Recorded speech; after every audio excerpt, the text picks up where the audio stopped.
एक मुंशी आत्माराम हुआ करते थे जो कि मथुरा हाई स्कूल के हेडमास्टर थे। उन्होंने सन 1896 में भाटिया जाति के ऊपर एक लेख लिखा था, जिसके मुताबिक भाटिया राजपूतों का एक वर्ग है जो ओरिजिनली भटनेर, जैसलमेर और राजपुताना के रेगिस्तानों से आकर यहाँ बसे थे। ऐसा माना जाता है कि पंजाब के भाटी या भट्टी और भाटिया एक ही हैं। उनका राजपूत ओरिजिन अनक्वेश्चनेबल है।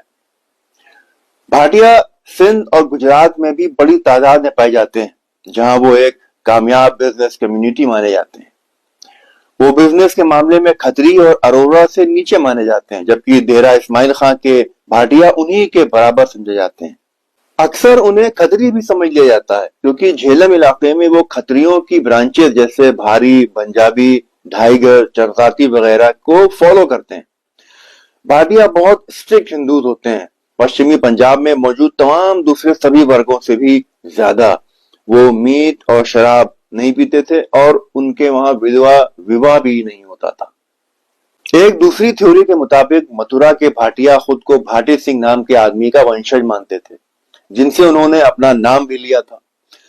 भाटी सिंह जैसलमेर शहर और रियासत के फाउंडर थे। कहा जाता है कि यद्दू के वंशज यादव वंशी आपसी खूनी लड़ाई में मसरूफ यानी इन्वॉल्व हो गए और उनमें से सिर्फ दो भाई औधू और बजरनाथ ने ही आम मैसेकर में अपने आप को बचाया। बजरनाथ उस वक्त अपने ननिहाल में राजा बनासुर के यहाँ रहता था। श्री कृष्ण जो खुद भी यदुवंशी थे, उन्होंने एक बार राजा परीक्षित की उनकी मां के पेट में रहते हिफाजत की थी। इस एहसान के बदले उन्होंने बजरनाथ को बाणासुर के घर से ले जाकर मथुरा और इंद्रप्रस्थ का राज्य सौंप दिया था। बजरनाथ ने दानिशमंदी से हुकूमत करी और जनता की हिफाजत करी और सेवा करी, और द्वारका में श्री कृष्ण की इज्जत में एक मंदिर तामीर करवाया।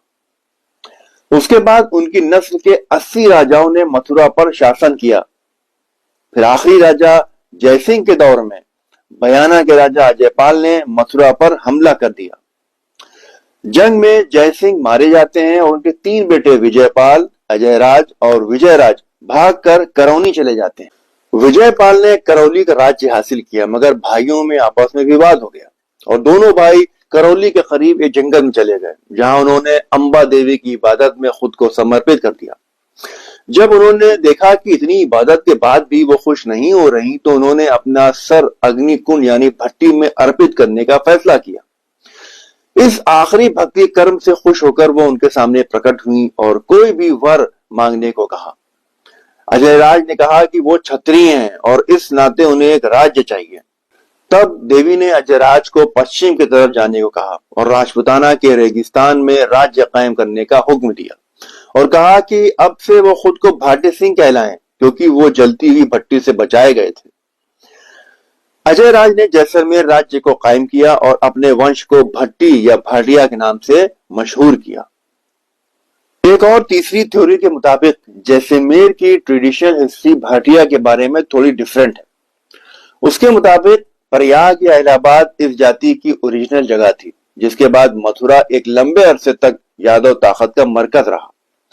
श्री कृष्ण की मृत्यु के बाद, जो कि जादौन के सरदार थे जिनसे भाटी राजपूत अपने वंश का दावा करते हैं, वक्त के साथ ये जाति बिखर गई। श्री कृष्ण के 2 बेटे उत्तर की तरफ सिंधु नदी के किनारे बस गए। बाद में उनके वंशजों में से एक युद्ध में मारा गया और भाटी दक्षिण की तरफ पंजाब आ गए, जहां गज के बेटे सालीवाहन ने एक शहर बसाया और पूरे इलाके पर कब्जा कर लिया। उनका पोता भाटी कहलाया और उसी से इस जाति का नाम पड़ा।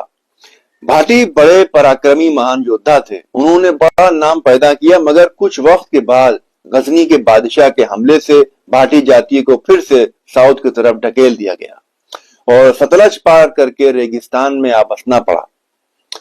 महमूद गजनी के अभियानों में से एक भाटिया नगर भी था, जो उस वक्त भेरा के नाम से जाना जाता था। ये झेलम नदी के किनारे बाईं तरफ मौजूद था। मिस्टर ई थॉमस का ख्याल है कि गजनवी हमले से पहले काबुल के आखिरी 4 हिंदू राजा संभवतः मोस्ट प्रोबेबली भाटिया राजपूत ही थे।